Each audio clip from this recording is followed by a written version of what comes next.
go for recovery personnel to approach. Expect personnel alongside in the next few minutes.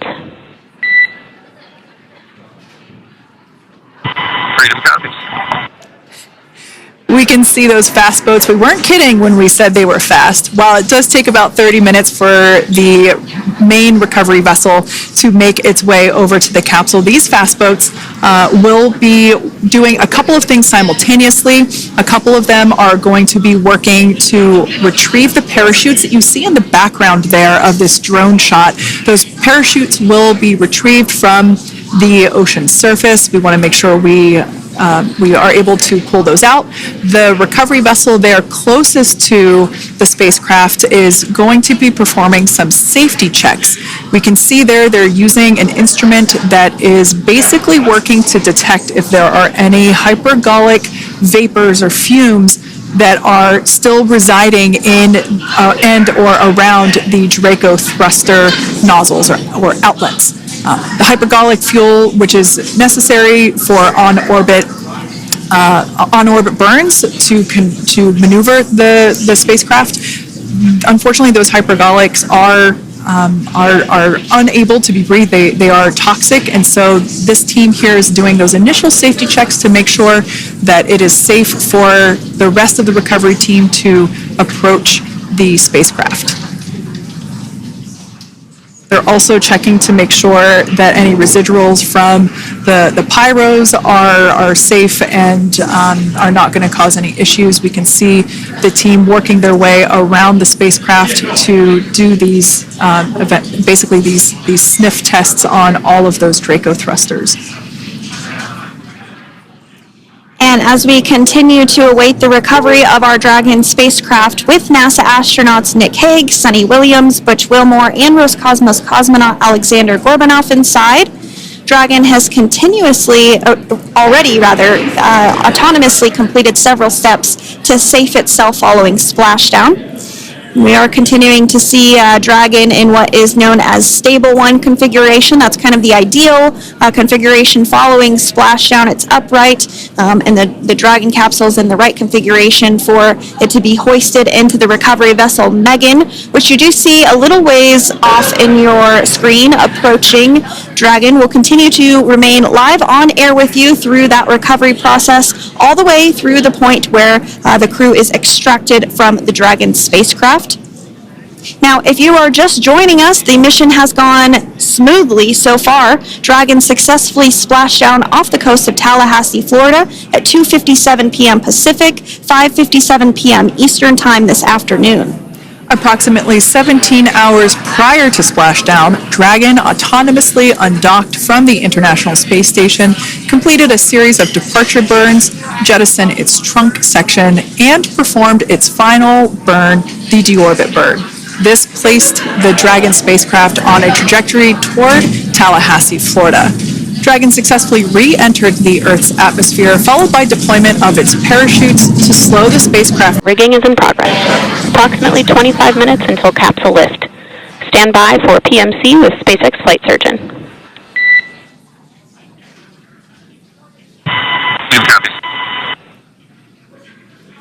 And so what we did just hear there was communications that those hypergol checks were complete.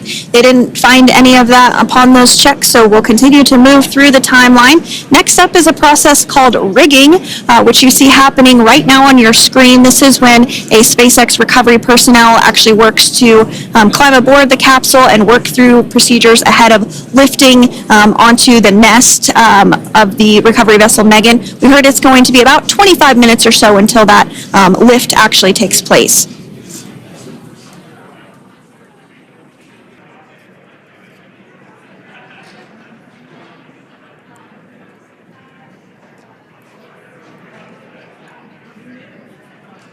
And as we continue to await Dragon to be hoisted up onto the ship, we have a very special treat. NASA Public Affairs Officer Jaden Jennings, who is actually on the recovery vessel and had a bird's eye view of the splashdown today. Jaden, how are you? How was the view from the recovery vessel?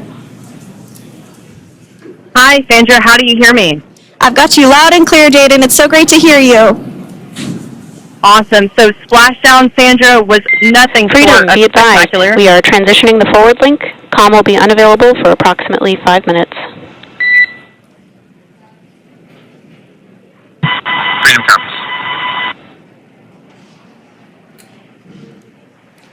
Thanks so much, Jaden. We did just have some communications letting us know that we'll have a Absolutely. Yeah, I was mentioning earlier, splashdown was nothing short of spectacular. And we were stationed about 1.5 nautical miles away from the splashdown zone and had great visuals here on the recovery vessel Megan. We actually saw a little of the smoke trail as the spacecraft was coming in, and then moments later we spotted those drogue chutes, and this was quickly followed by 4 healthy white and orange main parachutes. We then tracked Dragon all the way down as it slowly propelled into the ocean, and I think I speak for all of us on the ship when I say a new core memory was made today, and we are looking forward to having Crew 9 on board with us a little later. Jaden, that is amazing. Now, obviously, we are watching it here on camera, and the landing conditions look pretty good, but how was it from your perspective? What is the sea state out there? Absolutely. Absolutely. So we've had optimal conditions for splashdown, and today it is sunny and 63 degrees outside right now with clear skies, light winds, and calm seas. The sea looks absolutely beautiful right now, and light blue with the sun reflecting from it. And Kay, I think the crew's going to like what they feel weather-wise on this picture-perfect day for splashdown off the coast of Tallahassee. Thanks so much, Jaden. It certainly looks like a beautiful day. Can you tell us a little bit about the journey of the recovery forces to get to this point? Sure. So one unique aspect of this recovery was the onboard training on station conducted for Butch and Sunny to ensure they were ready to return on a Dragon spacecraft. That training covered all aspects of their return, including nominal and contingency departures, the orbit burn, splashdown, and post-landing ops, which is what this team is preparing for now. As for the recovery teams themselves, we started the day taking a series of helicopters out to the vessel, and as standard, the recovery director and crew support teams were on that first helicopter out and took the time to get everything prepared on the ship. About 2 hours before splashdown, they deployed those fast boats and jet skis into the water. I was actually on the second helicopter out, and we were on the vessel about an hour and a half before splashdown and landed on top of the helicopter pad on the Megan. And the teams have been working diligently across their respective disciplines this week, executing what can only be described, in my point of view, as a logistical masterpiece, just ensuring every detail has been in place for Crew 9's return. That is such great news. I'm so glad that you're able there to experience it in person. Now, can you tell us a little bit about what's next to retrieve the crew for the recovery personnel on board? Yeah, Kate, so coming up next, Dragon will be hoisted into the on-deck translation system, or the nest, at the aft end of the ship, and then will be translated pretty quickly towards that egress platform. We'll perform another series of safety checks as final precautionary measures just to make sure there are no hypergolic vapors present before opening that side hatch. And then once that side hatch of the spacecraft is open, the crew will be assisted out of the capsule one by one from NASA and SpaceX. Freedom, SpaceX, comm check.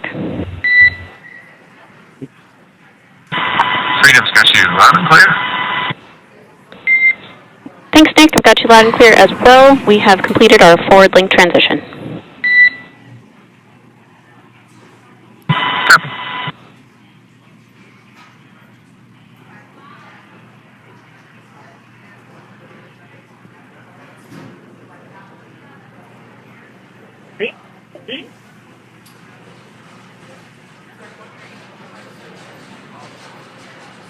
And Jaden, if you did just want to go ahead and let us know what is next to retrieve the crew, we are continuing to get some great views on our screen, but I know you have an even better view yourself. Oh yeah, Sandra, this view is absolutely unbeatable. So just to kind of finish off what I was saying is once that side hatch of this spacecraft is open, that crew will be assisted out of the capsule one by one from NASA and SpaceX medical personnel, where they will then head to the med bay. And after those medical checks, they will get on that first helicopter out and arrive at the airport, where they will then board a NASA plane and then head back to Houston, Texas at the Johnson Space Center to begin their post-flight period. And we're eager to see the Crew 9 astronauts back on Earth, and we'll keep you updated on every moment of this process. With that, I'll toss it back over to you guys in Hawthorne.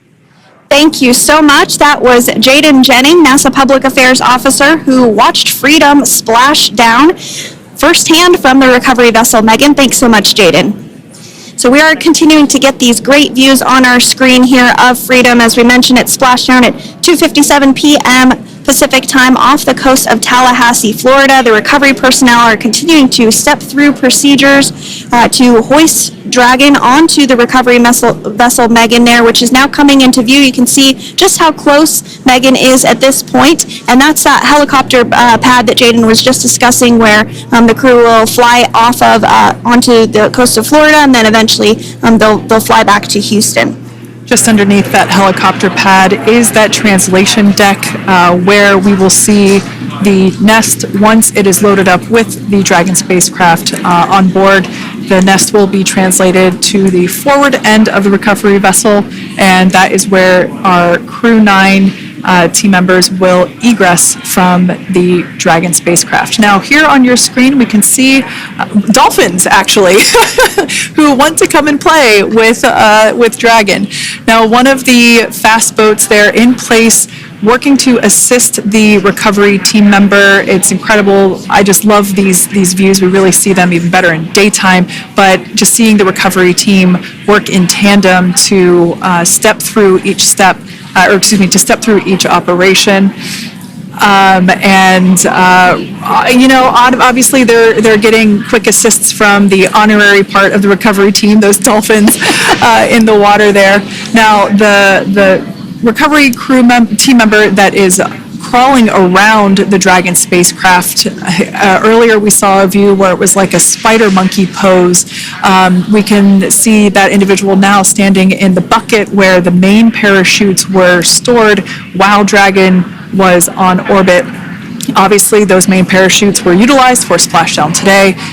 They were deployed and cut from the Dragon capsule, and one of the other fast boats of the recovery team working to pull those out of the water. Now, the recovery team member that is there working on top of the Dragon capsule, earlier we saw that person performing safety checks. Now we can see some harnessing being placed around the capsule. This harnessing is what will be used to lift the Dragon capsule out of the water and onto the recovery vessel.